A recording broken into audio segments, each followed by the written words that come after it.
మహిళా దినోత్సవ సభలో ముఖ్యమంత్రి రేవంత్ రెడ్డి పచ్చి అబద్దాలు మాట్లాడారని మాజీ మంత్రి హరీష్ రావు ఆరోపించారు. బడి పిల్లల యూనిఫామ్ కుట్టేందుకు మహిళా సంఘాలకు 75 రూపాయల చొప్పున ఇచ్చినట్లు పచ్చి అబద్దం చెప్పారన్నారు. ప్రభుత్వం 50 రూపాయల చొప్పున మాత్రమే ఇచ్చిందన్నారు. అలాగే బీఆర్ఎస్ 50 రూపాయలు ఇస్తే 25 రూపాయలే ఇచ్చారని అసత్యాలు చెప్పారని మండిపడ్డారు.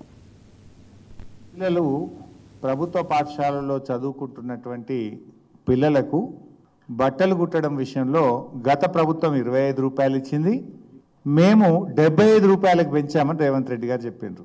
రెండు అబద్ధాలే. మా ప్రభుత్వం ఉన్నప్పుడు 50 రూపాయలు ఇచ్చాం, ప్రతి జతకు 50 రూపాయలు యూనిఫామ్స్, పిల్లలకు గవర్నమెంట్ స్కూల్లో చదువుకునే పిల్లల యూనిఫామ్స్కు 50 రూపాయలు ఇచ్చేవాళ్ళం. రేవంత్ రెడ్డి గారు ఏమన్నాడు, ఇప్పుడు గతంలో 25 ఇచ్చిండ్రు, ఇప్పుడు మేము 75కు పెంచినాము అన్నాడు.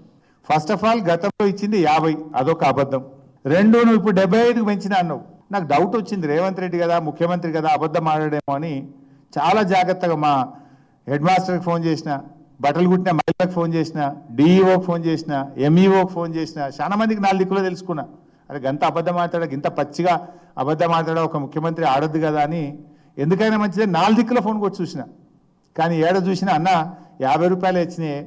ఇదివరకు కేసీఆర్ సార్ ఉన్నప్పుడు ఎట్లయితే 50 రూపాయలు వచ్చినాయో, ఈ గవర్నమెంట్ వచ్చినాక కూడా 50 రూపాయలు వచ్చినాయి, ఏ ఊళ్ళో కూడా 75 రూపాయలు రాలేదు అన్నాడు. రేవంత్ రెడ్డి, నీ మాట మీలో ఏమైనా నిజం ఉంటే ఈ 75 రూపాయలు ఇప్పటికన్నా రిలీజ్ చేయి డబ్బులు. ఒకవేళ ఇచ్చుంటే ఎక్కడిచ్చినావు, ఏ జిల్లాలు ఇచ్చినావు, ఏ స్కూల్కి ఇచ్చినావు, వివరాలు చెప్పు అని చెప్పి నేను డిమాండ్ చేస్తున్నా. ఎందుకు ఇంత పచ్చి అబద్ధాలు మాట్లాడుతావు? నవ్వుకోరా కింద ఉన్న మహిళలు? ఆ మహిళలే కదా కుట్టింది. నువ్వు ఆ మహిళలకు కింద కూర్చున్నారు, నీ ముంగట మైక్ ఉన్నది కదా అని నోటికి వచ్చినట్టు మాట్లాడితే మనసులో తిట్టుకోరా నిన్ను? నువ్వు పచ్చి అబద్ధాలు మాట్లాడుతున్నావు అని అనుకోరా నిన్ను? ఇస్తే 75 రూపాయలు స్టిచ్చింగ్ ఛార్జెస్ ఇస్తే ఏ ఊర్లు ఇచ్చినావో చెప్పు నాకు. నువ్వు మహిళలు ప్రభుత్వ పాఠశాలల్లో చదువుకుంటున్నటువంటి పిల్లలకు